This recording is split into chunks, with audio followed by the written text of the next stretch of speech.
샬롬, 반갑습니다. 이번 한 주 동안 범어 달고나를 인도하게 된 장영민 목사입니다. 이번 주는 민수기 10장부터 18장까지의 말씀을 우리가 함께 묵상하게 될 텐데요. 우리에게 주어진 말씀을 묵상할 때에 각 사람에게 주시는 하나님의 큰 은혜가 있기를 간절히 소망합니다. 민수기는 이스라엘 백성들이 광야에서의 삶을 어떻게 살아가는지에 대해서 담고 있는 성경이다라고 볼 수가 있습니다. 이스라엘 백성들은 과거 애굽의 종이었습니다. 대략 한 400년 정도 애굽의 종으로서 힘든 종의 삶을 감당하였는데요. 하나님의 크신 은혜로 이스라엘 백성들을 애굽으로부터 건져내어 주셨습니다. 그리고 하나님께서 약속하신 가나안 땅에 들어가게 하시는데 이제 그 가나안 땅에 들어가는 합당한 하나님의 백성이 되기 위하여서 하나님께서는 그들을 훈련시키시고 연단시키십니다. 그 모습이 이 민수기에 담겨져 있다라고 볼 수가 있는데요.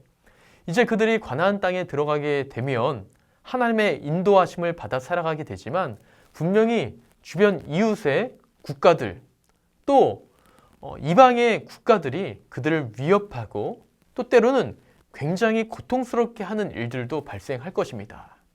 만약 그들이 자신들이 하나님의 백성이다라는 분명한 정체성을 가지고 있지 않다면, 그들이 여전히 애굽의 종이라는 그런 마음을 갖고 있다면 그들은 머지않아 스스로 자멸하게 될 것이 뻔했을 것입니다. 그래서 하나님께서는 자멸하지 않고 하나님의 백성으로 힘있게 살아가기를 바라는 마음으로 그들을 훈련시키십니다.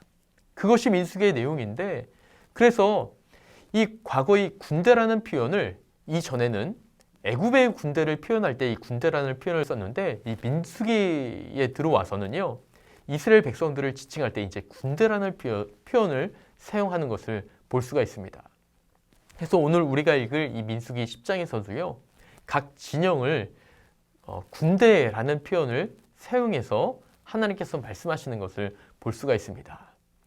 그래서 이제 그들이 좀 질서 있게 60만이나 되는 큰 백성이 이동하려면, 일사불란하게 이동하려면 분명한 규칙과 질서가 있어야 되거든요. 그런데 400년 동안 종사를 했었던 이스라엘 백성들에게 어떤 질서와 규칙이 있었겠어요? 없었을 것입니다.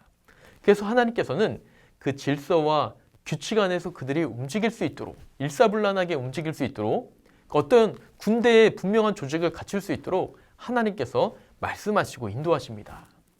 그래서 우리가 1장서부터 9장까지의 말씀을 살펴보면 동쪽에는 3개의 지파, 또 남쪽에도 3개의 지파, 서쪽, 북쪽에도 3개의 지파씩 각각 그 지파대로 대열을 갖추어서 그들이 머물 것을 하나님께서 말씀하셨고, 이동할 때에도 어떠한 순서대로 이동하라고 하나님께서 말씀하셨던 것을 볼 수가 있습니다. 오늘 우리가 읽은 이 본문, 이 민수기 10장에서는요, 이제 그들이 행진할 때에 어떠한 신호를 주고받으며 행진할 것인지에 대해서도 말씀하고 있습니다.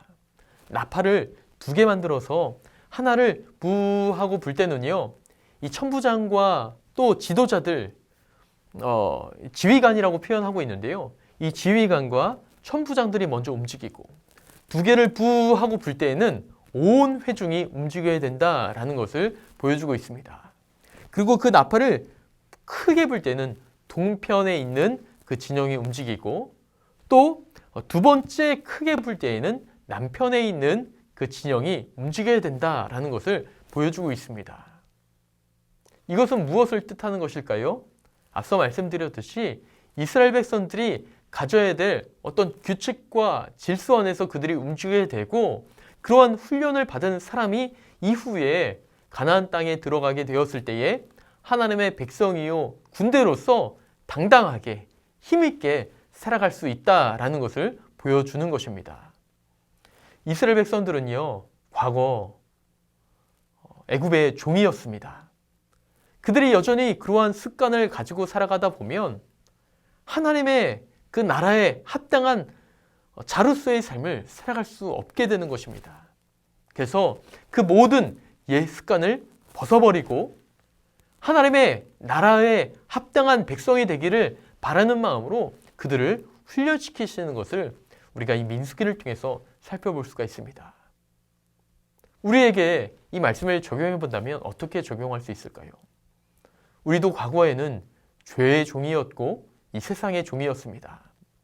그런데 주님의 크신 은혜로 우리는 더 이상 죄의 종, 세상의 종이 아니라 하나님의 자녀요, 하나님의 사랑받는 참 백성으로서의 삶을 살아가게 되었습니다. 그런데 우리에게 여전히 과거의 습관이 남아져 있다면요. 여전히 과거의 그 잘못들을 여전히 행하고 있다면요. 하나님 마음이 어떠실까요? 우리 또한 하나님의 백성에 일하는 하나님의 자녀라는 그 이름에 걸맞는 분명한 정체성을 가지고 그러한 삶을 살아가야 될 것입니다. 그래서 신약성경 에베소서 4장의 말씀을 보면 이런 말씀이 있는데요. 제가 한번 읽어드리겠습니다. 4장 22절부터의 말씀입니다. 너희는 유혹의 욕심을 따라 썩어져 가는 구습을 따르는 옛사람을 벗어버리고 오직 너희의 심령이 새롭게 되어 하나님을 따라 의와 진리의 거룩함으로 지으심을 받은 새 사람을 입으라. 옛사람의 옷을 다 벗어버리고 새 사람의 옷을 입어야 된다. 성령의 새롭게 하심을 통해서 은혜를 받은 새 옷을 입어야 된다라고 말씀하고 있는 것입니다.